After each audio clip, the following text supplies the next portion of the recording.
Mi nombre es Gabriel Herrera y durante los últimos 15 años he cargado con un secreto que cambió mi relación con mi familia para siempre.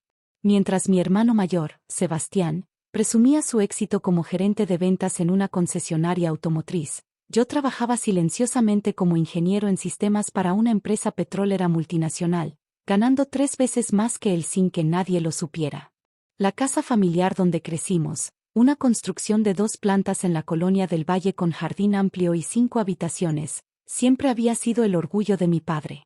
Don Roberto Herrera la compró cuando éramos niños, hipotecándose durante 30 años para darnos el hogar que según él merecíamos.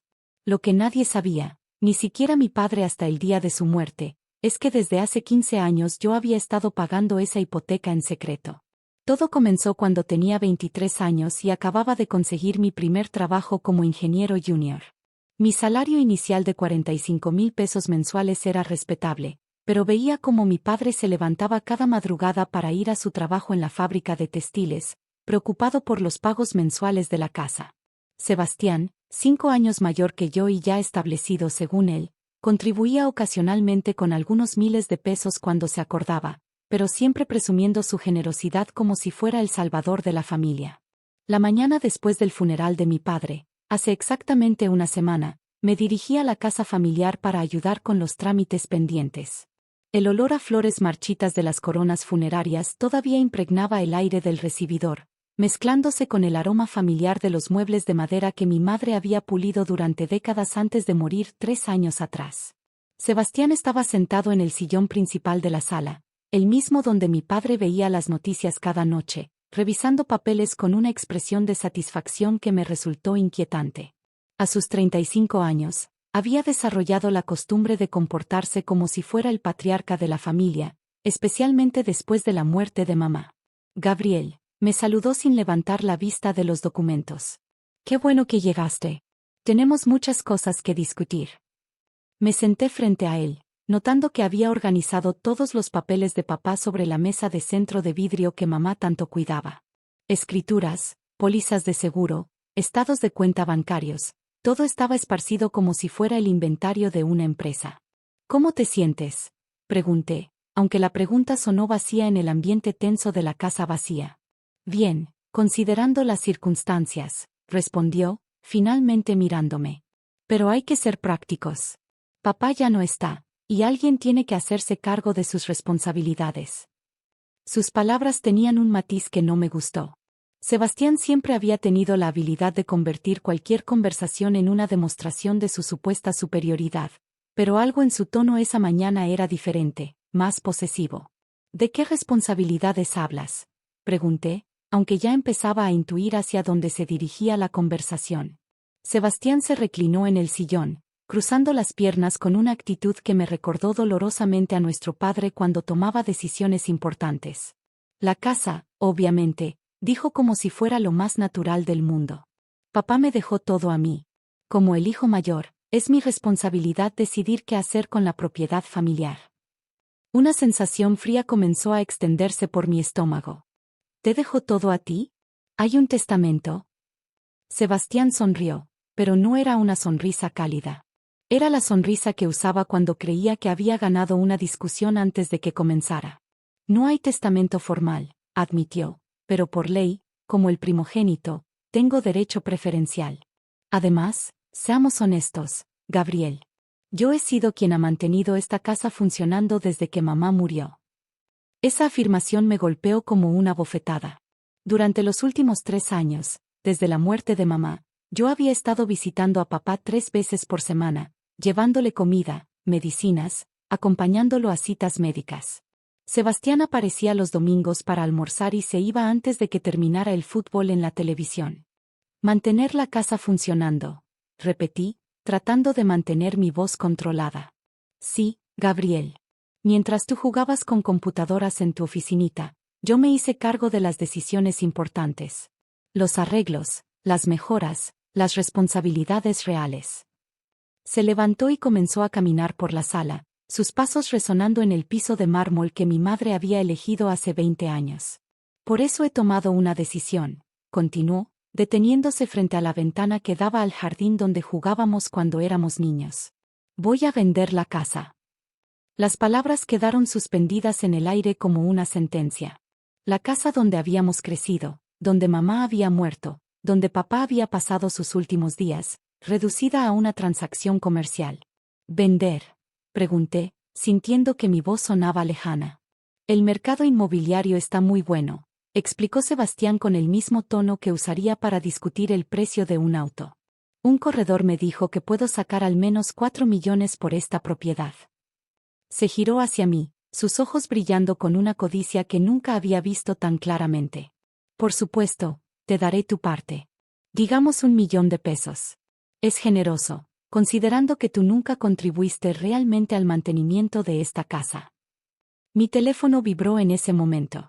Era un mensaje de mi banco notificándome que mi pago mensual automático de 28,000 pesos por la hipoteca de la casa familiar había sido procesado exitosamente, como cada mes durante los últimos 15 años.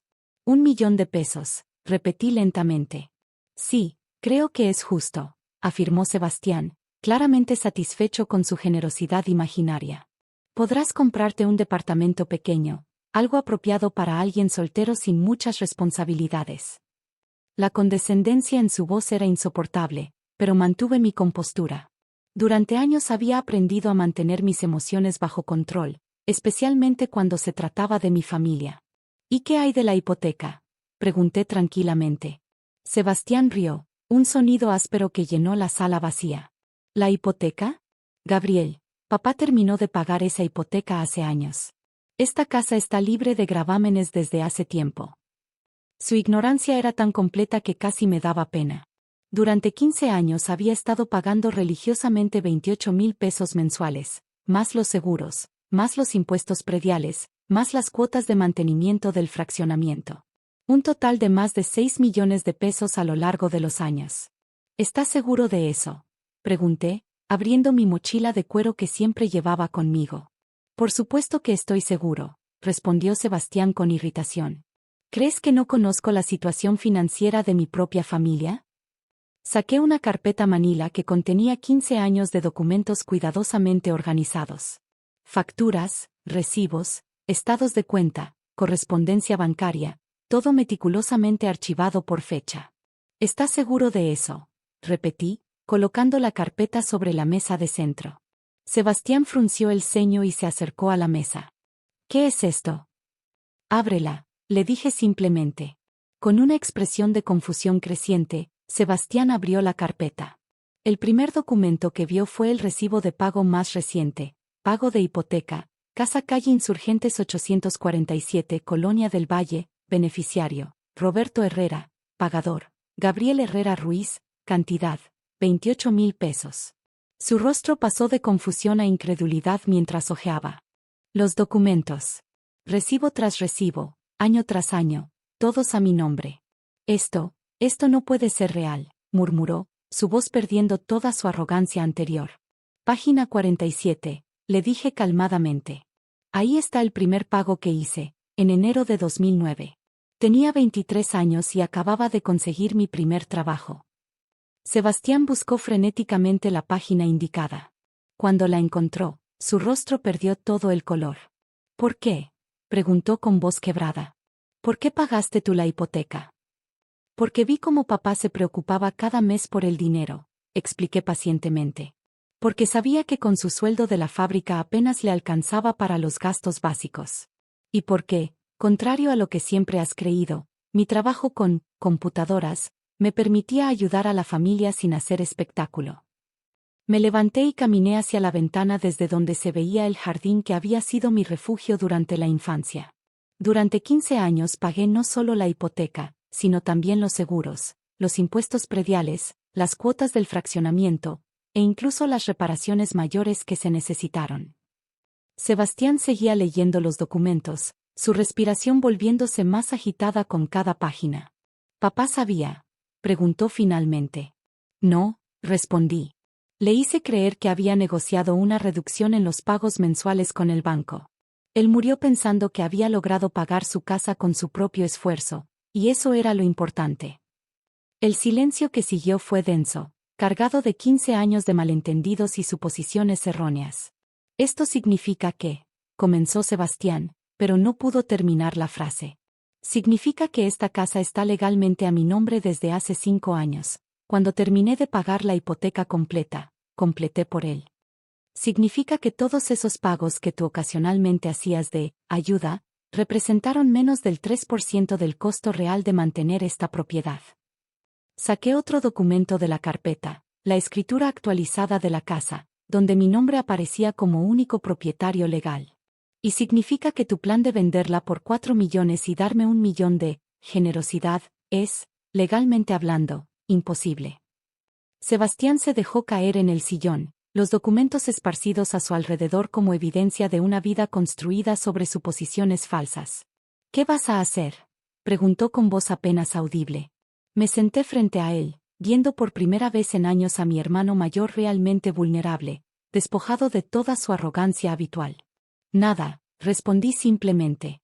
Nada. La casa se queda en la familia. Puedes seguir viviendo aquí si quieres, o buscar tu propio lugar.